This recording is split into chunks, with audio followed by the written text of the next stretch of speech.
Welcome to Ghostly Whispers.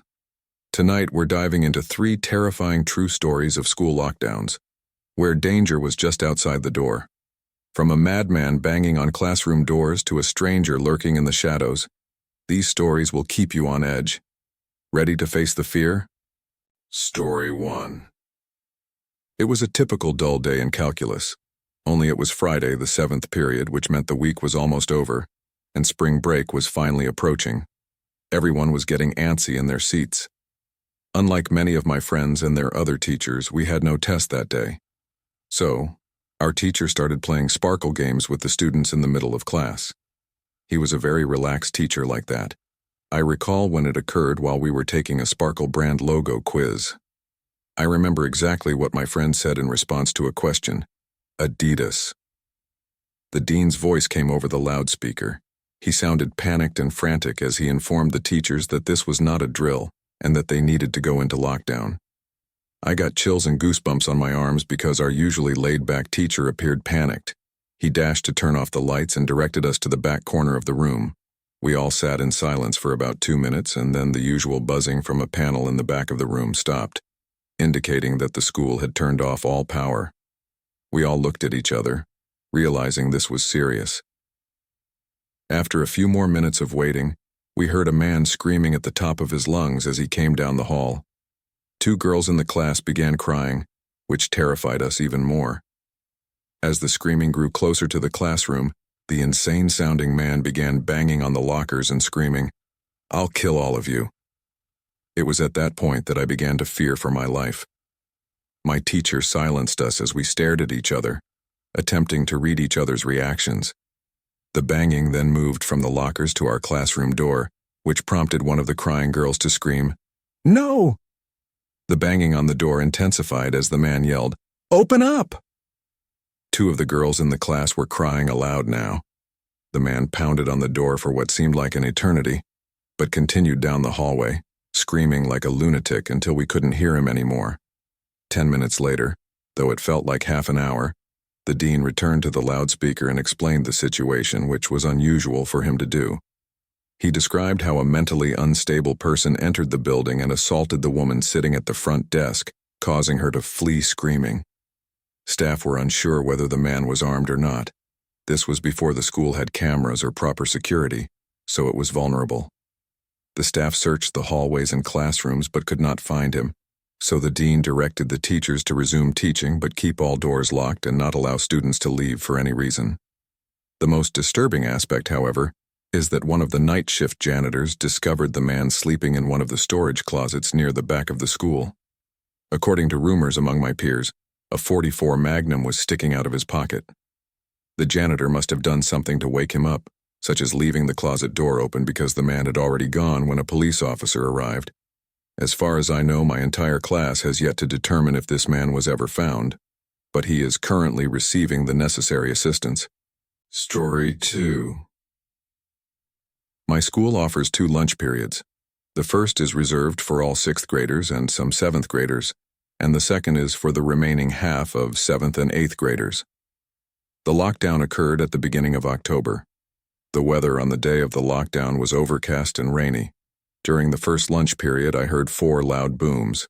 I assumed it was thunder, but the entire lunch crowd began screaming. I thought those kids were overreacting, but then campus security came in and started yelling at people to enter the multi-purpose room. The children who were in line for lunch had to discard their lunch and return inside.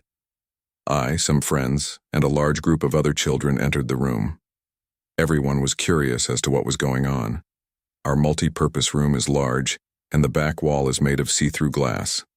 When my friends and I were rushed inside, campus security had draped the glass with curtains, and adults were at each exit. My friend Eric, like the rest of us, was curious about what was going on, so he asked one of the adults, "You know how those houses are right in front of TMS?" he asked when he returned. I responded, "Yeah."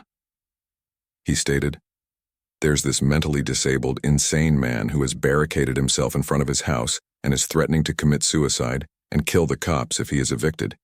He walked outside the school, strangely staring at the students." Eric told us that the man was also a registered sex offender, which made matters worse. We were stuck in the multi-purpose room for an hour, divided into 2 periods. After everything was settled, we were led to our classrooms individually. I later discovered that the man lives next to my friend Brandy, who told me about the previous Halloween when she saw the same man at his window, cutting his arm and writing, "Don't come here or I'll kill you," in his blood. Of course it was Halloween, so everyone, including Brandy, assumed it was just for the holiday. But after this horrific incident, we knew this man was unstable, and we're relieved he never came near us. Story 3. I'm 22, just graduated from college, and recently started working as a computer intern in my old high school's basement. The school's basement could be more organized, but a small 3-person office is friendly.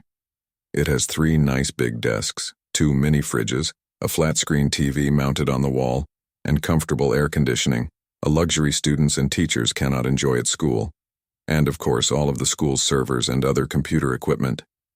I got the job because 3 of my old computer teachers adored me.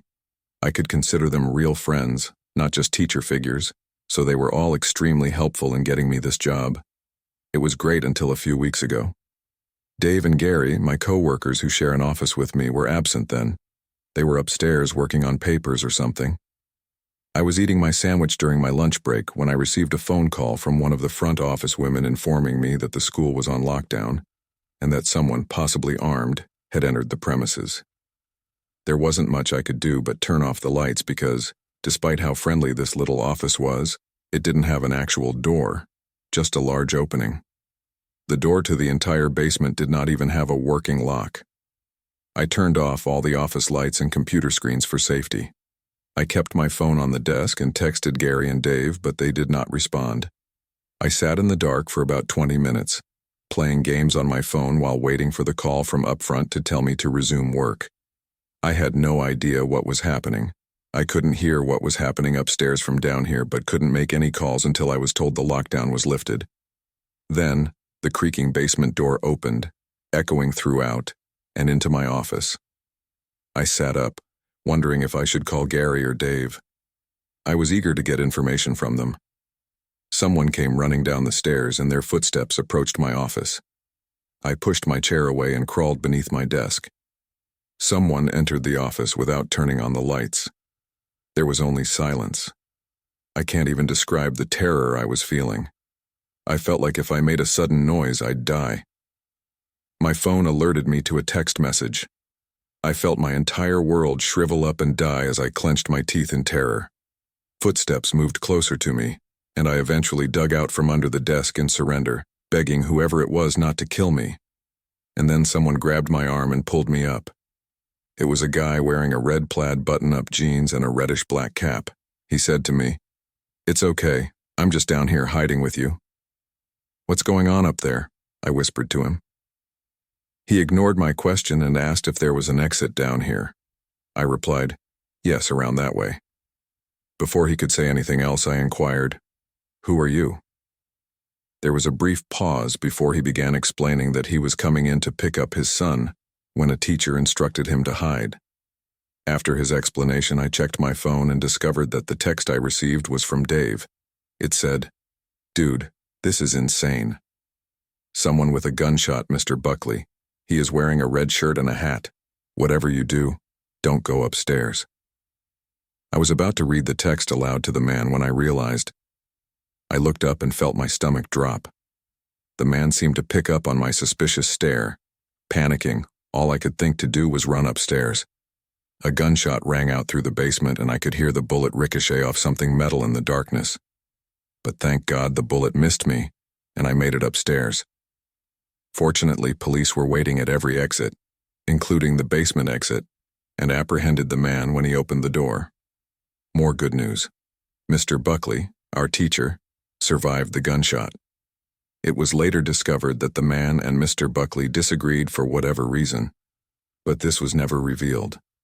All we know is that Mr. Buckley couldn't have done anything to warrant such a reaction, and I'm sure the sound of that gunshot will stay with me forever. Thanks for watching. If these stories sent chills down your spine, hit that like button and subscribe for more scary tales. Share your thoughts in the comments, and we'll see you next time, if you dare.